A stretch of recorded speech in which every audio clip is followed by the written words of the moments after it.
minhas irmãs, é com muita alegria, com satisfação que cumprimento a todos em mais essa oportunidade de estudarmos a Palavra de Deus. Eu gostaria, antes desse estudo, de convidar o irmão Gesiel, que dirija a oração inicial. Vamos orar.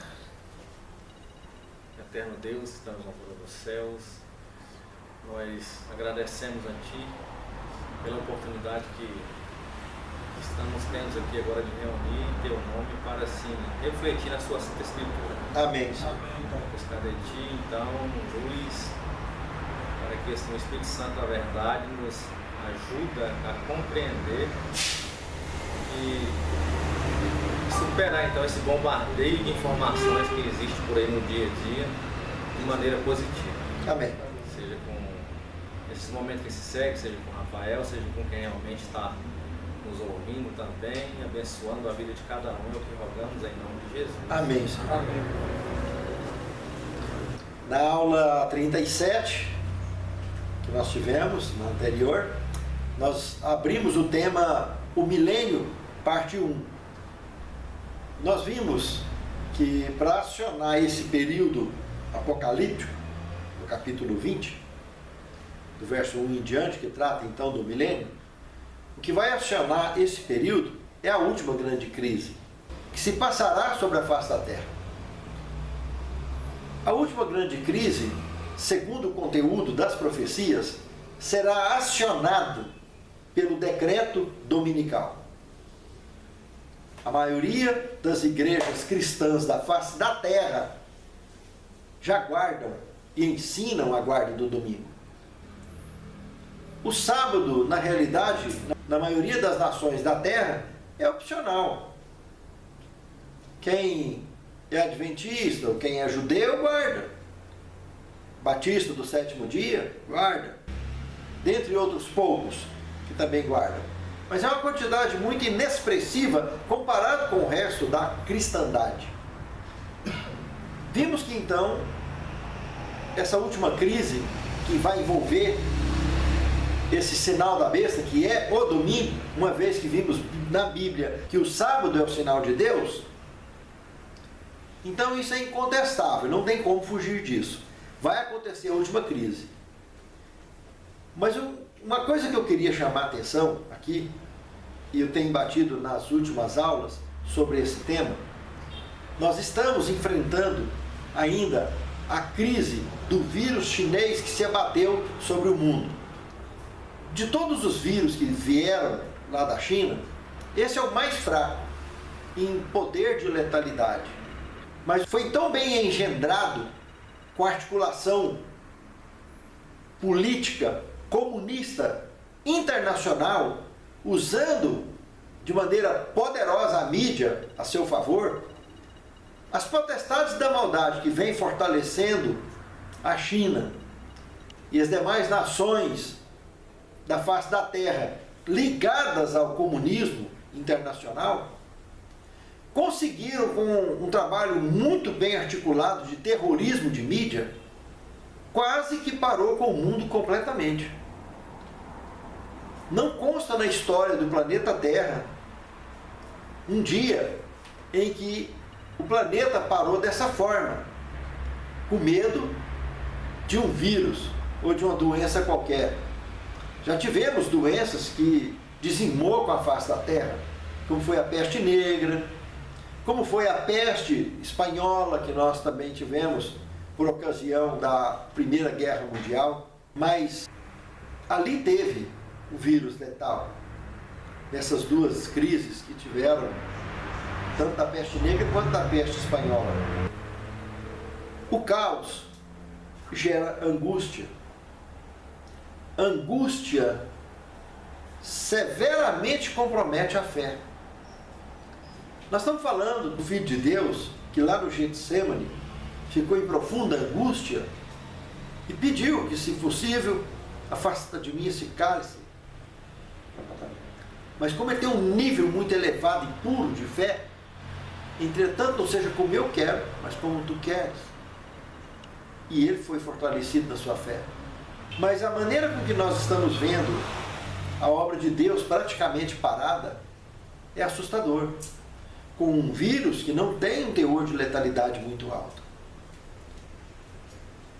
O decreto de morte profetizado nas Escrituras Sagradas, que vai envolver essa grande última crise, quem garante que não seja simplesmente um vírus de fato letal, com um antídoto para aqueles que aceitarem o sinal da besta, escaparem, e os que não aceitarem, deixa a sua própria sorte, deixa morrer. Comentamos também, dentro desse contexto dessa grande crise, um outro problema que está prestes a estourar em toda a face da Terra, que é essa tecnologia avançada, conhecida então como 5G, que já já vai estar esparramado sobre a face da Terra, que já compromete a saúde das pessoas comprovadamente. Toda essa articulação que está caminhando, focando na direção desses governos ter cada vez mais domínio sobre a população mundial, cada vez mais ter as rédeas na mão da mídia, das direções das pessoas. Isso é algo muito preocupante, porque nós já temos um monte de peça desse quebra-cabeça esparramado, que já vem sendo montado há muitos anos. E só aqueles que estudam as profecias é que conseguem enxergar com firmeza esse alinhamento para conseguir romper todos esses esquemas que estão sendo armados pelas potestades da maldade e sair lá na frente inteiro. A questão da fé abalada. Se hoje um vírus que conseguiu parar os países pobres do mundo, parou tudo. Inclusive a América do Sul está parada. Eu recebi hoje um site da radarbox.com. Qualquer um que acessar esse site consegue ver o fluxo de movimentação de aeronave ao vivo em toda a face da Terra. Lá mostra, nesse site, na data de hoje, América do Sul parada, África parada, Itália parada, em quarentena. Mas se a gente vai para os países ricos, Inglaterra, Alemanha, está crivado. Holanda está crivado de congestionamento de voos. Os Estados Unidos está crivado de congestionamento de voos. A China e Japão não tem lugar para pôr nenhuma agulha de tanto avião que tem crivado. A Austrália também está parada. Está havendo claramente aí uma forçação muito grande na mídia convencional desses países mais pobres, evidentemente sob o comando comunista internacional, para poder manter esses países com a economia desestruturada, para que sejam submissos, evidentemente, a esses países mais ricos. No caso aqui do Brasil, principalmente, o maior comprador da soja nossa, do milho nosso plantado aqui, por exemplo, é a China. Isso já veio desde a época dos governos de estrutura profundamente comunista, até hoje. Então, nós estamos, queira ou não, na mão desse grande comprador. E esse tipo de problema aí é muito sério, porque as lavouras produziram muito mais do que o ano passado. A soja vai ser vendida mais cara ainda. Mas e o resto da população e o resto dos outros tipos de negócios da nossa nação? Com essa quarentena, aonde que vai parar? Aí vai vir uma crise econômica, vai vir uma inflação. E aí como é que faz? O que nós estamos olhando? E isso está desencadeando uma grande crise. Isso é um paralelo para mostrar, para abrir a nossa mente, de que se um vírus desse conseguiu fazer a maioria das pessoas acreditar, a ponto de não dar um passo para nada, no sentido de se defender, como nação, como povo, temos a obra de Deus que tem que ser levada avante, tem tido algumas notícias boas, que vê um servo de Deus da nossa igreja batizando, até na carroceria de uma caminhonete, com a caixa d'água em cima, depois vi no tanque batismal também, batizando algumas pessoas. Glória a Deus por isso. Eu estou aqui continuando com as aulas, firme. Hoje teremos a aula 38 e vamos ter mais a 39 e a 40. Estaremos fechando o seminário de escatologia versão 5. Mas não parei, estou aqui. Mas o que tem tido de problema com um vírus que praticamente, comparado com a letalidade dos anteriores que já tiveram antes desse, é um puro blefe, sem sombra de dúvida. E o povo ficou aninhado dentro de casa, não teve coragem de abrir igreja, não teve coragem de fazer nada, está sem coragem de visitar os outros estão sem coragem de receber visita. Está muito sério. A minha preocupação é amanhã, que nós temos um monte de peça do quebra-cabeça montando aí na nossa volta e que vai levar para uma direção complicada quando vier uma crise de verdade. Aí aonde que nós vamos estar nesse momento? Como nós vamos mudar a nossa cabeça para poder enfrentar a crise que acionará o milênio apocalíptico? Onde nós estaremos? Entrando no milênio, nós vimos que o desfecho do conflito vem, né? Vem a chuva serôdia, vai vir em plena última crise. Mas para a chuva serôdia pegar você, pegar a mim, nós temos que estar em ação, em atividade, preferencialmente orando e pregando, cumprindo com a missão e não alinhado, escondido, com medo, acuado. Do mesmo jeito que veio a chuva temporã, vai vir a serôdia.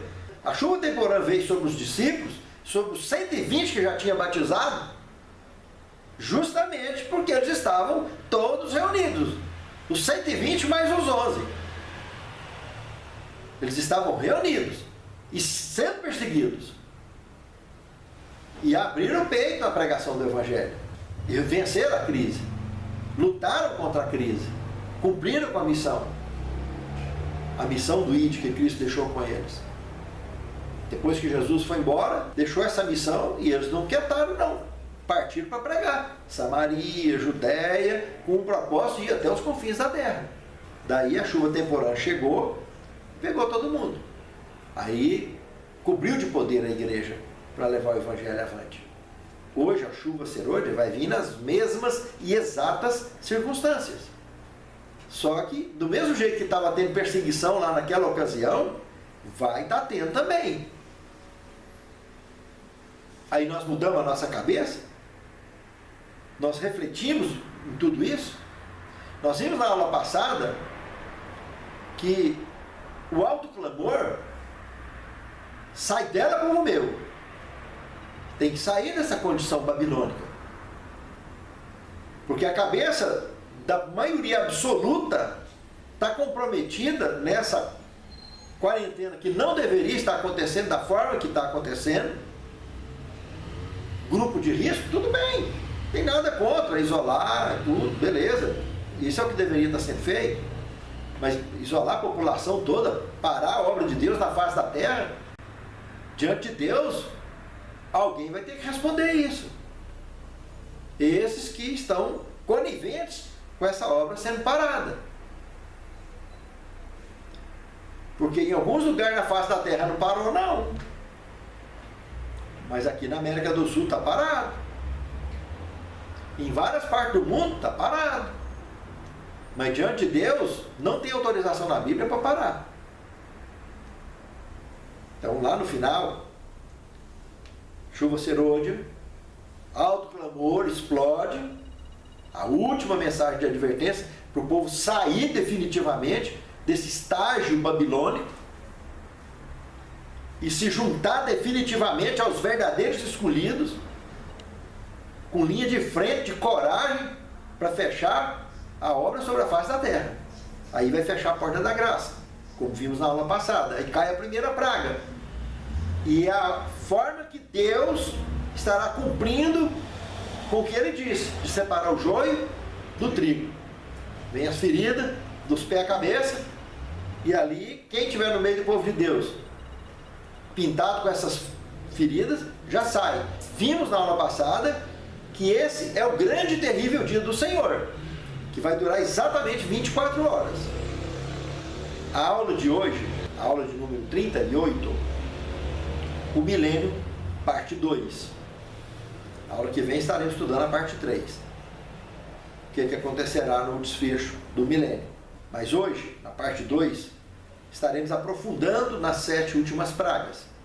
Só relembrando o que eu disse na aula passada, confirmando que realmente o que Apocalipse 18:8 comenta, que em um só dia cairão pragas, pranto e dor. Zacarias 3:9, a última parte do verso. Diz o Senhor dos Exércitos: e tirarei a iniquidade desta terra num dia. Em um só dia. Então veja que está em plena harmonia com o Apocalipse 18:8. Em um só dia vai cair realmente. Então a primeira praga nós já vimos, que é ferida no corpo todo, e agora nós vamos ver a segunda praga. Apocalipse capítulo 16, verso 3. A segunda praga faz um comentário que todo o mar vai virar sangue. O anjo responsável por essa praga vai derramar sua taça sobre o mar e vai virar sangue, morre tudo que tem no mar. Agora observe que lá em Abacuque, no capítulo 3, o verso 15, vou pedir o Gesiel que leia, lá tem um termo muito interessante que combina muito com o que está escrito aqui em Apocalipse 16:3. Lê o que está escrito aí, meu irmão, em Abacuque 3:15. Tu com os teus cavalos marchas pelo mar, pelo montão de grandes águas. Presta atenção, irmãos. Tem jeito de marchar em cima d'água?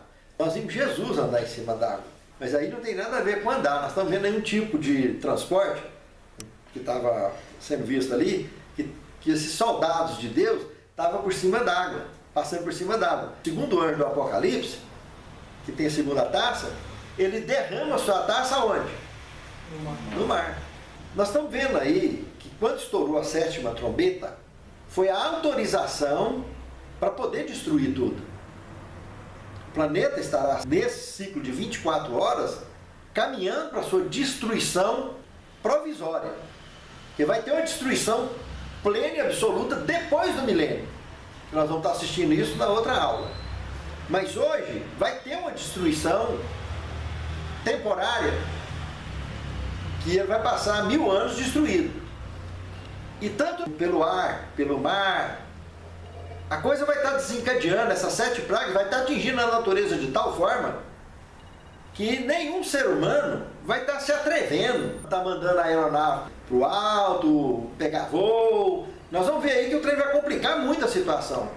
Vai atingir clima, vai atingir natureza, o planeta vai ficar escuro. Nós vamos ver isso aí dentro das 7 pragas. E a gente consegue encaixar essas peças depois desse jeito.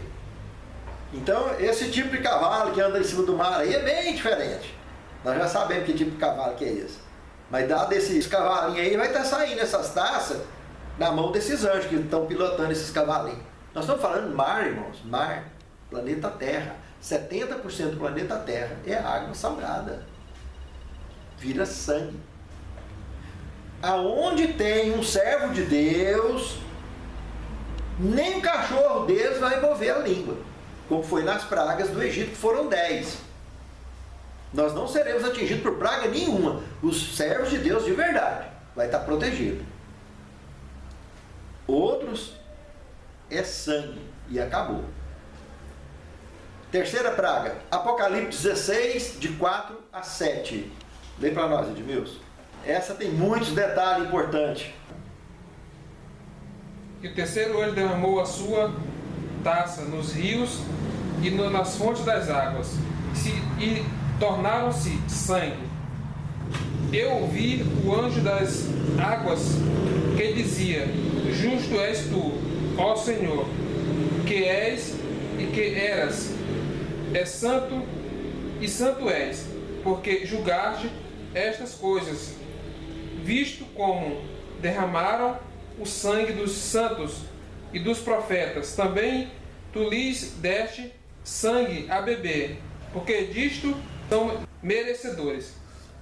Meus amados, observem que coisa mais séria. Observe um detalhe que João, o apóstolo, ele está dizendo aí: eu ouvi o anjo que estava sobre os rios dizer isso que essa moça acabou de ler. Então, isso é uma prova que João viajou no tempo, ele viajou no futuro. Ele assistiu essa praga lá no futuro. Claro que quando ela acontecer, de fato, ele vai estar ainda dormindo. Mas João vai ressuscitar no primeiro dia do milênio. No final desse dia, todos os justos vão ressuscitar. Logo depois que terminar as pragas. Então veja que João, ele na realidade, ele viajou no tempo. Ele assistiu, ele ouviu o que estava acontecendo lá. E ele vai ressuscitar no final desse dia, desse primeiro dia do milênio, juntamente com os justos. Esse fato, inclusive, é o que literaliza a profecia do milênio, que são 1000 anos literais. Então, todo o contexto da profecia do milênio é literal.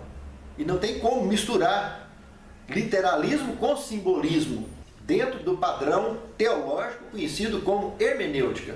Se a profecia começa simbólica, ela termina simbólica. Se ela começar literal, ela termina literal. Não tem como misturar. João, então, ele ouve esses detalhes do anjo comentando sobre a justiça de Deus com relação aos ímpios, as pragas. Desde a abertura do verso 1 do capítulo 16, ficou bem claro que vai cair sobre os portadores do sinal da besta. Ou seja, sobre os perdidos. Os justos serão poupados. Não vai ter praga sobre eles. Os demais todos, não escapa ninguém. E outro detalhe. A pena inspirada fala que elas não serão universais. Lógico, o universo não tem nada a ver com as pragas. A praga é aqui para o planeta Terra. E ele todinho, do meio da crosta terrestre até as nuvens no céu, não escapa nada, até na atmosfera. Está todo tamanho de praga. 7 últimas pragas. Então, são mundiais. Vai cair no planeta todo. Quando fala que atingiu o mar, de cara já pegou 70% do planeta. Os outros 2% de água que nós temos, que é 2% de água doce, desses 70%, só 2% é água doce. E assim mesmo, a metade é o que está acessível. A outra metade está nas geleiras, está no lençol e etc. Então nós estamos falando aí só em 2 pragas, a segunda e a terceira, fecha tudo. A primeira também, toda a face da terra. Onde tiver ímpio, onde tiver perdido, vai estar tomando de ferida. A quarta praga agora, nós temos Apocalipse 16, 8 e 9, nós vamos comparar também com Abacuque, capítulo 3, verso 11. Eu vou pedir o Edmilson que leia Apocalipse e o Gesiel que leia Abacuque. Vamos lá, Apocalipse. O quarto anjo derramou sua taça sobre o sol, e foi-lhe permitido que abrasasse os homens com fogo. E os homens foram abrasados com grandes calores, e blasfemaram o nome de Deus, que tem poder sobre estas pragas, e não se arrependeram, para lhe darem glória. Gesiel, o que fala lá em Abacuque sobre isso? O sol e a lua param nas suas moradas, ante o lampejo das suas flechas volantes, e ao brilho intenso da tua lança fulgurante. Fulgurante ou cintilante. Irmãos, nós estamos vendo aí coisa totalmente sobrenatural sobre a face da terra. Aqueles sinais do escurecimento do sol que teve, que a hora que o sol fizer isso aí, vai abrasar o povo, os ímpios. Logo em seguida, vocês vão ver que a próxima praga vai vir já a escuridão. Aí já envolve, evidentemente, a cor da lua também, como está falando Abacuque. Então, aquele sinal que já teve no escurecimento do sol e da lua, ficar vermelho, como saco de silício, vai se repetir novamente. Nós estamos vendo aí os vestígios claros na Bíblia Sagrada, as evidências claras dentro do contexto sagrado. A sexta praga agora, Apocalipse capítulo 16, verso 10 e 11, já é específica. Já diz que bateu sobre o trono da besta. Eu imagino um efeito bumerangue, né? Bate, como se ela batesse dali e esparramasse para o resto do planeta e se revolvendo todo em torno daquele trono ali. A escuridão sobre a face da terra e frio, que aí mostra que eles morderão as suas línguas de dor, lembrando ainda das feridas que eles tinham. É o final do verso 11 fala isso, não é isso? Você sentia a dor das feridas ainda. Não é isso que está escrito aí? Por causa das suas dores e por suas chagas, blasfemaram do Deus do céu e não se arrependeram das suas obras. Está vendo? As chagas. A primeira chaga mortal, ferida mortal. Isso aí é mais uma evidência que elas cairão realmente num só dia. A ferida que saiu lá no começo já está ali. E não tem como as pragas durarem um ano, que dizimaria, acabaria com o planeta Terra todinho e com tudo que tem. Vai acabar tudo realmente, mas em um só dia. O povo de Deus, o povo escolhido de Deus, não vai ter que assistir essa desgraça toda que vai cair sobre a face da Terra mais do que um dia. Nós não vamos ser obrigados a assistir essa desgraça toda que vai cair por mais do que um dia. No ciclo de 24 horas vai desabar o planeta, vai cair todas as 7 pragas e o planeta vai ficar no pó do traque. Não vai ficar uma alma viva sequer de pé sobre a face da terra. Só o povo de Deus, os escolhidos, que escaparão vivos dessa situação. E quem já morreu no final desse dia, as pessoas que já morreram serão ressuscitadas para a vida eterna. Quem estiver vivo não vai nem provar a morte, vai ser transformado vivo e vai ao encontro com o Senhor dos ares. Nós vamos estar estudando isso na aula que vem, na penúltima aula do Escatologia. Então vocês viram aí, que a 4ª praga veio, sol, abrasou, e a 5ª praga veio o inverso, frio. E o povo mordendo a língua, batendo queixo de tanto frio. Estava sentindo ainda as feridas da primeira praga. Apocalipse 16, do verso 12 ao 16, entra agora com a 6ª praga. Tem muito detalhe interessante dentro dessa praga agora. É até, de certa forma, polêmico, o tanto de interpretação que tem sobre isso, que alguns querem jogar isso dentro da simbologia. E nós vimos que o milênio todo, ele é literal. Não tem como você aplicar, então, águas em profecias igual a povos. Se aplicar Apocalipse 17:15, aí não tem como aplicar. Porque essa profecia do milênio, ela é literal. E o primeiro dia do milênio é o grande e terrível dia do Senhor. Então não cabe essa aplicação. Então, o secamento do Eufrates que aí aparece, ele é literal. E nós vamos ver por quê. Como eu disse, algumas razões. A primeira delas, para ser literal, é que alguns personagens que aparecem dentro dessa profecia, como besta, falso profeta, dragão, com esses nomes mitológicos, etc., esses nomes são nomes que eles receberam mesmo, tem vários nomes, apelidos. Então isso não é profecia simbólica, não tem nada a ver com profecia simbólica. Agora, águas em profecia representar povos seria simbólico, mas não se aplica aqui no caso das 7 pragas, em nenhuma delas.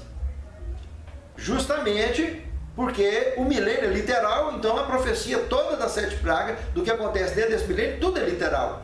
O juízo é literal, o juízo final que vai estar acontecendo no milênio, nós vamos ver na aula que vem. As destruições são literais. Segundo Pedro 3, de 8 a 12, que vem no final desse período aí, após a última praga, é literal, tudo literal, não tem nada simbólico aqui dentro desse contexto. Segundo ponto, nós já vimos que nesse momento agora, o planeta todo vai estar o quê? Escuro, breu. E todo mundo já viu as coisas que já estão acontecendo na natureza, vão estar vendo as manifestações desses seres celestes cruzando um canto do outro, em cima do céu. Não vai ter um ser humano que vai ter peito para jogar um avião no céu, para nada. Por isso que o Eufrates, então, o terceiro ponto explicativo aí, vai estar cercando literalmente para os reis que vêm do Oriente e em direção à região da Palestina, lá no norte de Israel, na região de Megido, onde tem o morro de Megido, o vale de Jezreel, conhecido então como Armagedon, para estar se reunindo naquele lugar para tentar achar uma saída, um confronto contra esses seres que estão hipoteticamente destruindo o planeta Terra, que vai envolver evidentemente também o povo de Deus, que pode seguramente ser culpado de tudo isso que está acontecendo. Não vamos eliminar esse povo porque eles são os culpados de estar acontecendo isso com o planeta, não tem outra saída. E Israel é porque é o povo de Deus da antiguidade. Então vai estar se reunindo lá na região que geograficamente ela existe. Então eles estão indo por terra, porque por ar não vai ter um que vai ter peito para voar, frente ao assombro que eles vão estar vendo, que vai estar dominando sobre a face da terra. sobre os ares do planeta Terra todo. Então estão indo por terra, nas velocidades que conseguir ir nessa direção, que não adianta nada, na dica de nada, porque as pragas é uma na sequência da outra. Essa batalha do Armagedon, na realidade, são esses seres celestes todos destruindo o planeta Terra, que vai concluir com a chegada, com a manifestação do próprio Cristo nas nuvens do céu. É justamente Apocalipse 16, do verso 17 ao 21, a sétima praga. Mas antes da sétima praga em si cair, olha a sequência do que tem aí no contexto bíblico. A primeira coisa, que a hora que esse anjo sai desse santuário, que nós comentamos já na aula passada, esse santuário ambulante, que ele sai e já está ali, né? A hora que ele sai, o próprio Cristo levanta e diz o quê? Está feito. Saiu o último anjo, né? E sai para destruir. E quando ele joga a última taça, então, sobre a terra, olha o que acontece. O verso 18 e 19 fala que vai dar um terremoto tão grande que nunca houve desde que existe nação até lá naqueles dias. Nós estamos vendo aqui que nada disso aconteceu, meus irmãos. E João estava escutando no futuro, estava vendo, assistindo o que ia acontecer. E esse terremoto vai ser tão grande que o Vaticano vai partir em 3. Alguns estudiosos falam que é Roma, que vai partir em 3. Outros falam que é Itália. Mas a grande cidade que reina sobre os reis da terra, na realidade, é um país dentro de outro país, que é o Vaticano. Então vai partir em 3. Mas não é só isso. Esse terremoto para partir só o Vaticano em 3 não é nada. Mas olha o que fala em seguida. No verso 20. Olha o que está falando lá. Todas as ilhas e todos os montes, simplesmente com o resultado desse terremoto, desapareceram. Tudo quanto é ilha. Imagina o tanto de civilização que tem em ilhas. Aqui no Brasil mesmo nós temos. Aí São Luís do Maranhão é uma ilha, não é isso? Correto. É uma ilha. Afunda tudo. Todas as ilhas sobre a face da terra, todas afundarão. E as montanhas, os morros, tudo. Imagine essas coisas afundando, irmãos, sumindo. Tudo consequência de um único terremoto que abalou a face da terra. E como consequência visível, aberta, todas as ilhas desapareceram e os montes. E o Vaticano partido em 3. Aí sim, o verso 21, saraivada de pedra de quase 1 talento. Nós estamos falando de pedras na ordem de 28 quilos, quase 30 quilos, caindo do céu em cima do planeta Terra. Aí nós vamos ver o que Joel, capítulo 2, do verso 1 ao 11, fala sobre esse grande e terrível dia do Senhor, que com essa sétima praga aqui então estará fechando. Olha o que Joel comenta sobre isso. Lê para nós, Ezequiel, por favor. Tocai a trombeta em Sião, dai o alarma no meu santo monte. Tremam todos os moradores da terra, porque vem vindo o dia do Senhor, já está perto. Dia de trevas e de escuridão, dia de nuvens e de negrume, como a alva está espalhado sobre os montes, um povo grande e poderoso, qual nunca houve, nem depois dele haverá, pelos anos adiante, de geração em geração. Diante dele um fogo consome, e atrás dele uma chama abrasa. A terra diante dele é como o jardim do Éden, mas atrás dele um desolado deserto. Sim, nada lhe escapa. A sua aparência é como a de cavalos, e como cavaleiros assim correm. Como o estrondo de carros sobre os cumes dos montes, vão eles saltando, como o ruído de chama de fogo que consome o restolho, como um povo poderoso, posto em ordem de batalha. Diante dele estão angustiados os povos, todos os semblantes empalidecem, correm como valentes, como homens de guerra, sobe os muros e marcham cada um nos seus caminhos e não se desviam da sua fileira, não empurram uns aos outros, marcham cada um pelo seu caminho, abrem caminho por entre as armas e não se detêm, pulam sobre a cidade, correm pelos muros, sobem nas casas, entram pelas janelas como ladrões. Dia deles a terra se abala, tremem, os céus, só grande é o seu arraial, e poderoso é quem executa a sua ordem, pois o dia do Senhor é grande e muito terrível, e quem o poderá suportar? Então vocês perceberam alguns detalhes curiosos aí. Primeiro, um tipo de carro puxado por cavalo, na forma que o profeta deu conta de explicar, mas é um carro que pulava. Como é que pode ser isso? Um carro que pula em cima de montanha, pula em cima de casa, em cima de muro. Na realidade, esse cavalo e carro que ele está vendo aí, que é cavalo de fogo, é o mesmo aquele que levou Elias, né? Carro de fogo, cavalo de fogo. Aqueles mesmos que também cercou o arraial lá de Eliseu com o pajem dele. Ele orou ao Senhor, pediu para que Deus abrisse os olhos do pajem, para que ele visse em volta do exército sírio a quantidade de carros e cavalos de fogo que estava lá.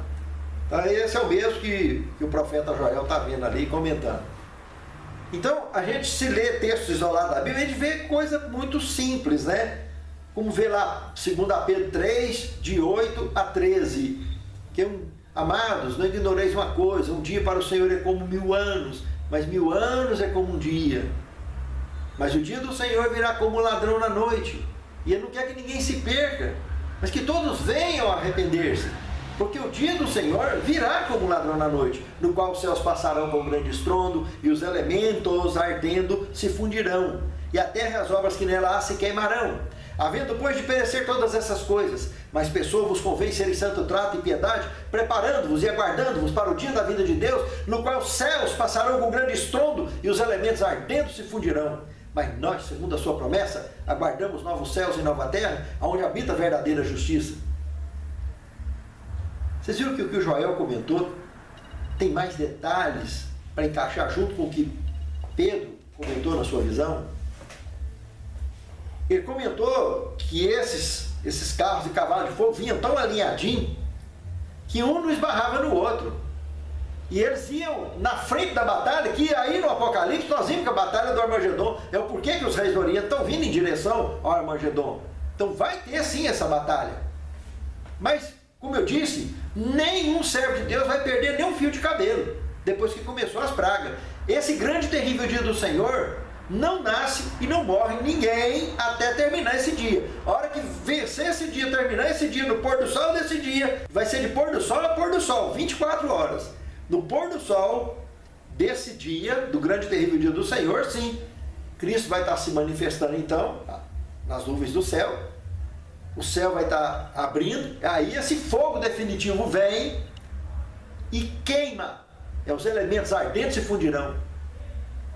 O que a praga não matou, a 7ª praga não matou, porque a 7ª praga já é a liberação, para matar mesmo, ela vem para destruir tudo que o homem construiu com a mão dele. O que não morreu pela praga, que é uns poucos gatos pingados, que vai estar pedindo as pedras para cair neles, na hora que eles estiver vendo o rosto daquele que está sentado no trono, vai pedir para morrer.